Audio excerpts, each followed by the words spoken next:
आप लोगों को कहानी कौन सुनाता है? मम्मी। चलिए, बहुत अच्छे। किसी के नाना सुनाते हैं, किसी के बाबा सुनाते हैं, किसी की दादी, किसी के माँ, किसी के पापा। ठीक है, कोई ना कोई कहानी आपको सुनाता है और कहानी सुनने में बहुत मजा आता है ना। ऐसी ही एक कहानी अभी मैं आपको सुनाने जा रहा हूँ। एक गांव में दो मित्र रहते थे। ठीक, एक का नाम था जुम्मन शेख और दूसरे का नाम था अलगू चौधरी। ठीक है, ये दोनों ही बहुत प्रगाढ़ मित्र थे। जब कभी जुम्मन शेख हज यात्रा पर जाते थे तो अलगू चौधरी को अपना घर सब कुछ सौंप के जाते थे कि भाई तुम हमारे घर की देख रेख करना। जुम्मन की एक खाला थी, खाला माने मौसी, बूढ़ी थी, उसके पास कुछ जमीन जायदाद थी। जुम्मन शेख और उनकी पत्नी खूब उनकी सेवा करते थे, खाला की खूब सेवा करते थे और खाला बहुत प्रसन्न रहती थी। किससे प्रसन्न रहती थी? उनके सेवा से। किसके सेवा से? जुम्मन शेख की सेवा से। किसकी सेवा से? हाँ, और उनकी जुम्मन शेख की पत्नी का नाम था करीमन। क्या नाम था? करीमन। और जुम्मन शेख खूब उनकी सेवा करते थे खाला की, और इतनी खाला प्रसन्न हो गई कि अपना सारा जमीन जायदाद जुम्मन शेख के नाम कर दी। जब सारा जमीन जायदाद खाला ने जुम्मन शेख के नाम कर दिया तो धीरे धीरे जुम्मन शेख ने कहा कि मैं आपको रोटी और कपड़े की व्यवस्था जिंदगी भर करता रहूंगा, आपको खाने पीने की कभी दिक्कत नहीं होगी। किसको खाने पीने की दिक्कत नहीं होगी? खाला को, मौसी को।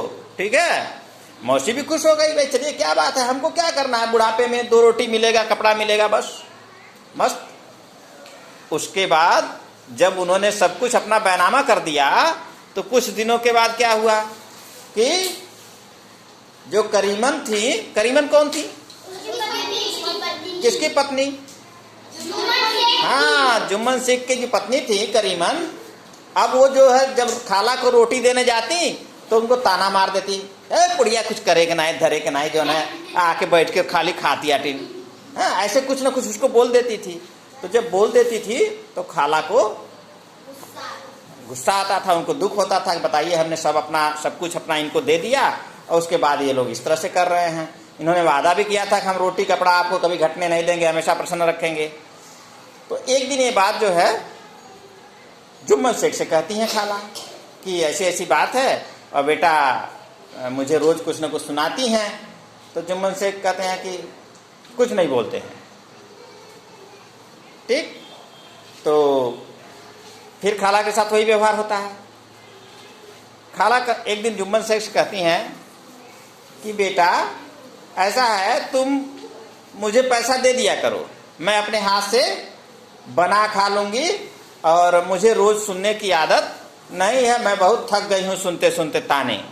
ठीक है, तो जुम्मन शेख क्या कहते हैं कि पैसे क्या पेड़ पे फड़ते हैं कि मैं तुमको पैसा दे दूंगा और तुम जो है बनाओगी खाओगी।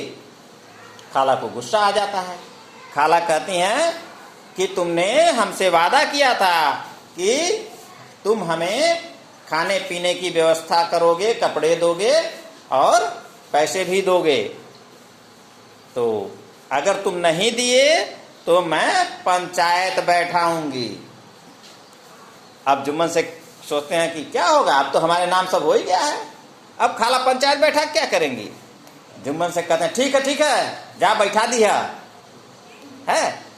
लोग कहते हैं ना जा देख ले, तो वैसे जुम्मन से भी कह दिए ठीक है बैठा दीजिएगा, कोई बात नहीं है।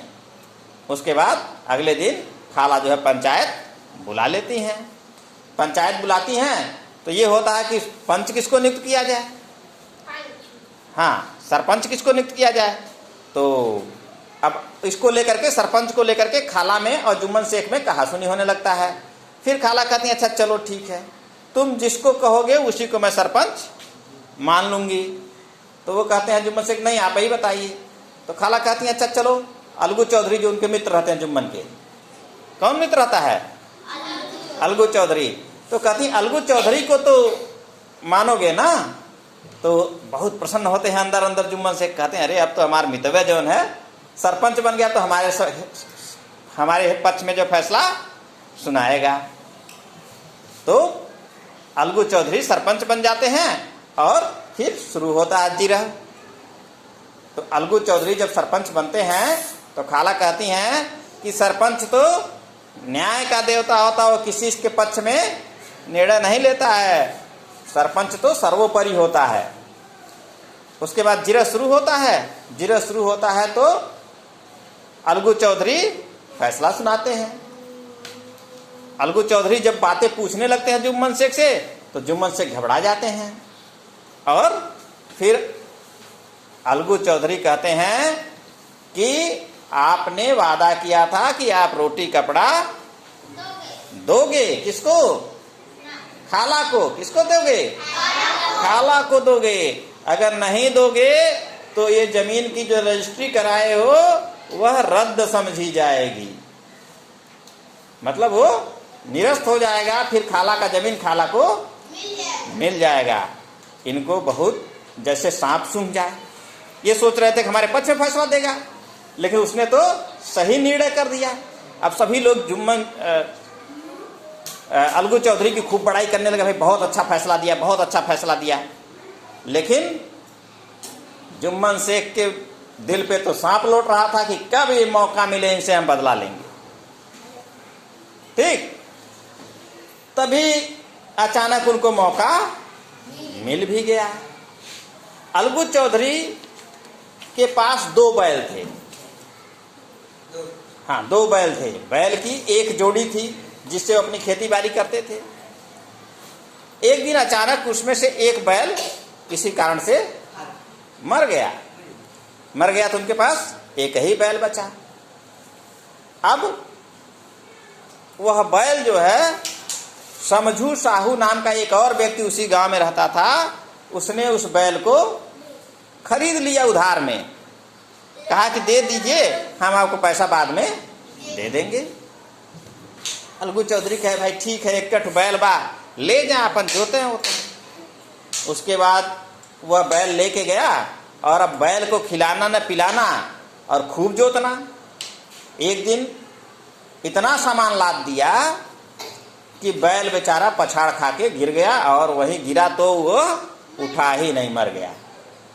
अब जब अलगू चौधरी गए उसके यहाँ पैसा मांगने तो समझू सेठ और उनकी सेठानी दोनों उनके पर चढ़ गए। आइल बेटा पैसा मांगे हैं? पैसा मांगे आइल बेटा, मरल बैल दिए रहा है, पैसा मांगे आइल बेटा हैं? तो झगड़ा करने लगे सब। तो कि मरा हुआ बैल दिए थे, बैल में कोई दम ही नहीं था, आते ही मर गया, कुछ नहीं किया। हाँ, उसके बाद तब ये हुआ कि अलगू चौधरी कहे कि मैं पंचायत बैठाऊंगा। तो समझू साहू कहे कि ठीक है बैठा लो। पंचायत बैठी तो समझू साहू से पूछा गया कि कौन होगा सरपंच। तो समझू साहू तुरंत कहे किसको बनाएंगे आप लोग बताइए। हाँ, किसको सरपंच बनाएंगे? बहुत अच्छे, जुम्मन शेख को। किसको बनाएंगे? जुम्मन शेख के। देखिए आप लोगों को पता चल गया किसको बनाएंगे। क्यों बनाएंगे? हाँ, इसलिए बनाएंगे कि उनको ये लग रहा था कि जब जुम्मन शेख को हम बना देंगे सरपंच तो हमारे पक्ष में निर्णय देगा, क्योंकि वह अलगू चौधरी से बदला लेगा, है ना? यही बात थी ना। तो अलगू चौधरी ने कहा ठीक है भाई, जुम्मन शेख ही सरपंच सही। जुम्मन शेख जैसे ही सरपंच की कुर्सी पर बैठे, उनको यह अंदर से एहसास हुआ कि मैं तो अब न्याय की कुर्सी पर बैठ गया हूँ, मुझे किसी के पक्ष में निर्णय नहीं देना है, मुझे जो सही है वही निर्णय लेना है। अब फिर जिरह शुरू हुआ।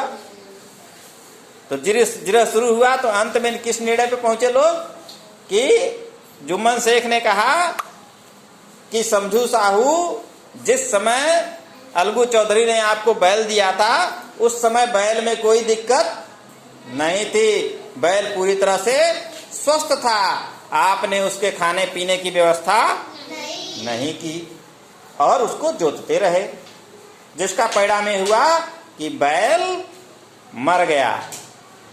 इसलिए आपको अलगू चौधरी का पूरा पैसा क्या करना पड़ेगा? चुकाना पड़ेगा।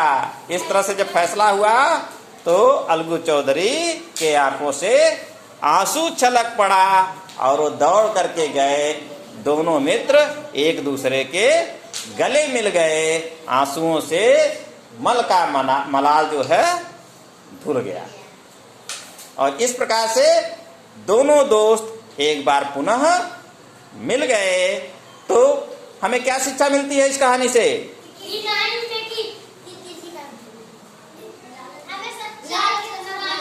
हाँ, हमें सच्चाई का साथ देना चाहिए और हाँ, भले ही हमारी दोस्ती टूट जाए लेकिन हमें हमेशा सच्चाई का साथ देना चाहिए। ठीक है? और क्या? और क्या? किसी से वादा करके उसे तोड़ना नहीं चाहिए। ठीक है? तो इस कहानी से हम लोगों को इस प्रकार की शिक्षा मिलती है। तो अब आप लोग बताइए कि अलगू चौधरी का बैल कौन ले गए थे? क्या नाम था उनका जो अलगू चौधरी का बैल ले गए थे? हाँ बताइए। हाँ, समझू साहू। कौन ले गए थे? हाँ, और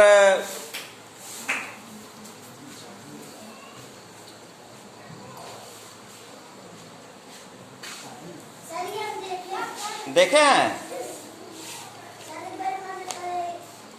जुम्मन की पत्नी का क्या नाम था? करीमन। क्या नाम था? हाँ। अलगू चौधरी के पास कितने बैल थे? 2 बैल थे। अलगू चौधरी ने बैल क्यों बेच दिया? हाँ, क्योंकि एक बैल मर गया था। ठीक है? तो इस प्रकार से हमें इस कहानी से